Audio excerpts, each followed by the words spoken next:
O Senhor esteja convosco. Ele está no meio de nós. Proclamação do Evangelho de nosso Senhor Jesus Cristo, segundo Marcos. Glória a vós, Senhor.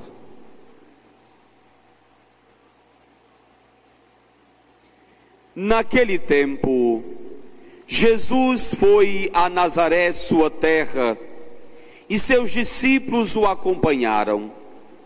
Quando chegou o sábado, começou a ensinar na sinagoga. Muitos que o escutavam ficavam admirados e diziam: de onde recebeu ele tudo isto? Como conseguiu tanta sabedoria? E esses grandes milagres que são realizados por suas mãos? Este homem não é o carpinteiro, filho de Maria, e irmão de Tiago, de José, de Judas e de Simão?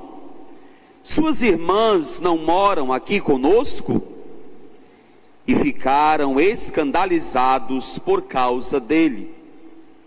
Jesus lhes dizia: um profeta só não é estimado em sua pátria, entre seus parentes e familiares.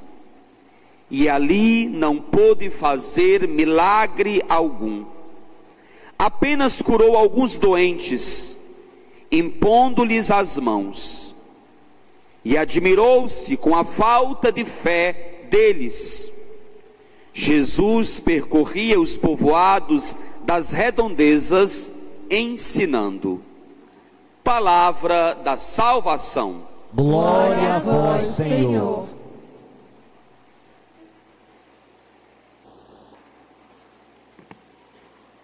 Queridos irmãos e irmãs, o Evangelho deste domingo apresenta-nos Jesus na sua Nazaré, na sua pequena cidade, no povoado de mais ou menos 250, 300 habitantes. Ele foi recebido com desdenho pelo seu povo, pela sua família. Diziam: este homem não é o carpinteiro, filho de Maria, irmão de Tiago, de José, de Judas e de Simão? Ou seja, daquele clã, daquela rua lá de trás. Ele não é um desses? Suas irmãs não moram aqui conosco? E ficaram escandalizados por causa dele. Esta é a palavra que o autor sagrado diz. E ficaram escandalizados. Ou seja, fizeram de Jesus uma pedra de tropeço. Tropeçaram em Jesus. Por quê? Porque Jesus denunciava as fraquezas, a tibieza, ou uma fé fajuta que eles tinham. Ora, eles não acreditaram que um deles, aquele que era filho de Maria e de José o carpinteiro, irmão, familiar, primo daqueles outros, não acreditavam que um dentre eles poderia ser grande e ter discípulos. Ora, ter discípulos não era para qualquer um.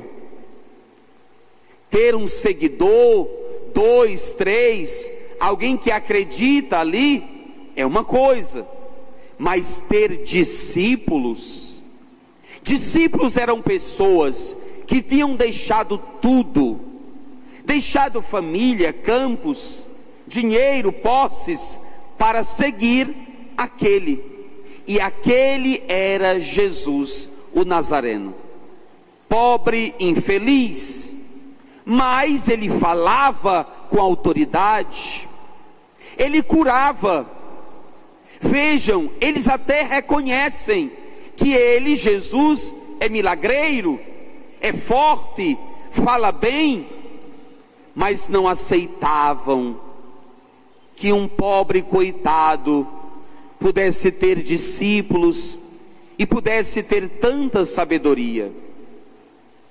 Irmãos, isso revelou a pobreza de espírito daquelas pessoas, porque eles esperavam um Messias triunfante, um Messias poderoso para arrebanhar, para tirá-los daquelas situações de opressão, de dificuldade que o reino lhes fazia passar. Eles esperavam um homem vestido de vestes esplendorosas, vindo numa carruagem de fogo, como Elias subiu ao céu. Mas quem era o Messias? Quem se dizia ser o Filho de Deus? Um pobre coitado que tinha saído do meio deles. A fé tão pequena, tão rasa, que não lhes deixa experimentar, e Jesus não pôde fazer milagre algum naquele lugar. Jesus não pôde fazer prodígios, mostrar que Ele veio para eles, que Ele veio para salvar aos seus, porque fora enviado para eles. Veja o que diz a primeira leitura: naqueles dias, depois de me ter falado, entrou em mim um espírito que me pôs de pé. Então eu ouvi aquele que me falava, o qual me disse: Filho do homem, eu te envio aos israelitas, nação de rebeldes que se afastaram de mim. Eles e seus pais se revoltaram contra mim até o dia de hoje. A estes filhos de cabeça dura e coração de pedra vou te enviar, e tu lhes dirás: assim diz o Senhor Deus, quer te escutem, quer não, pois são um bando de rebeldes, ficarão sabendo que houve entre eles um profeta. Não apenas um profeta, mas o próprio Filho de Deus, o Messias, o enviado, rejeitado pela sua própria casa, pela sua própria família. Mas, irmãos, o que podemos aprender? Ora, isto é Israel, mas e nós? E nós, meus irmãos, temos acolhido o Senhor que nos vem? Escutamos com fé a sua palavra? Quando Ele se dirige a nós na Escritura, Ele aquece o nosso coração? Acolhemo-lo na obediência da fé, quando Ele se dirige pela boca de sua igreja, Igreja Católica, ensinando-nos o caminho da vida? Acolhemo-lo quando Ele nos fala pela boca dos profetas, dos sacerdotes, dos bispos, do Papa? Ora, não poderemos agradar a Deus agradando o mundo. Não tenhamos tanta certeza de que somos melhores do que Nazaré. Aliás, é bom que nos perguntemos: por que os nazarenos não foram capazes de conhecer Jesus como Messias? Porque o Senhor, eu já lhes disse, não era um Messias revestido de poder e de glória, mas era um simples fazedor de milagres, um resolvedor de problemas, manso, humilde, mas era também exigente e pedia ao povo que se convertessem. Mas também, meus irmãos, há uma outra razão para os nazarenos terem rejeitado Jesus. Eles foram incapazes de ver além das aparências humanas. De fato, enxergaram tão somente em Jesus o carpinteiro, o filho de Maria, o parente, aquele que correra tantas vezes e brincara nas praças, nas ruas daquele lugar. Assim, irmãos, sem conseguir olhar com mais profundidade, eles tropeçaram na descrença. Mas e nós? E nós conseguimos olhar com Jesus, para Jesus, com profundidade? Irmãos, somos capazes de escutar a voz dos ministros de Cristo e nela escutar a própria voz do Senhor? Esta palavra também toca a nossa realidade. Eu, um de vós, eu, tirado do meio de vós, batizado na mesma pia batismal que vocês, nesta igreja, introduzido na fé pelo nosso amado e saudoso Padre Pascoal Rios Ostern, consagrado sacerdote neste altar, neste chão.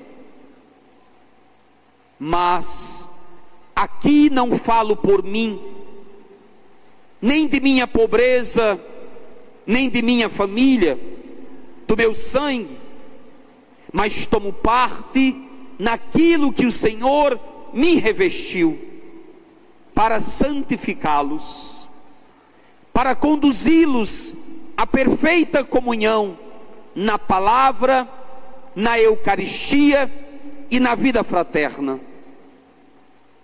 Não ouçam o meu berro, o grave da minha voz, mas desejem e peçam a Deus para sempre ouvir a voz do Senhor, para que continuemos a dar testemunho desta palavra e não nos deixemos levar pelas fraquezas, pelas quedas, pelas dificuldades, mas continuemos honrando a fé que recebemos da igreja. São Paulo diz em sua carta, falando das dores que ele sentia na sua própria carne, em benefício daqueles a quem ele queria conduzir para Deus. Pois bem, irmãos, nós, os sacerdotes, os ministros, nós que servimos a igreja, nós também sofremos e padecemos, muitas vezes, não sermos compreendidos, a incompreensão, muitas vezes, a exigência daquilo que nem vivem, muitas vezes confundidos, muitas vezes querem a nós, mas não querem as exigências que falamos, que anunciamos, que conduzimos. Esta foi a fraqueza de Israel. Mas, como diz São Paulo, eu também vos digo: eis porque eu me comprazo nas fraquezas, nas injúrias, nas necessidades, nas perseguições e nas angústias sofridas por amor a Cristo. Pois quando eu me sinto fraco, é então que sou forte. Digamos isso também para o Senhor, e Ele nos fará grandes, fará prodígios em nosso meio, fará milagres, mas acima de tudo, nos conduzirá à perfeição e com certeza nos levará para a vida eterna. Não rejeitemos o Cristo nosso Senhor, para que quando Ele aparecer-nos em sua glória, Ele nos conheça e não nos rejeite e não diga: eu não te conheço. Recordem desta palavra.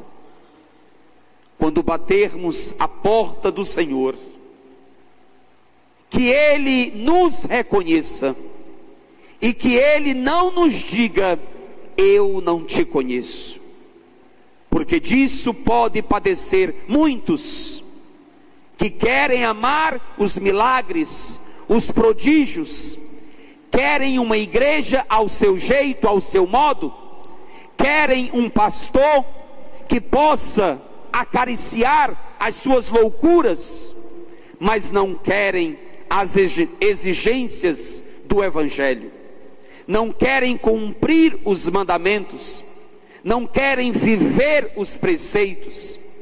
E para estes, meus irmãos, o Senhor dirá: não te conheço. Esta não é a minha palavra, mas é a palavra de nosso Senhor Jesus Cristo. Amemos o Senhor de todo o nosso coração, com todo o nosso entendimento, com toda a nossa força, para que o vejamos face a face no céu. Assim seja. Amém.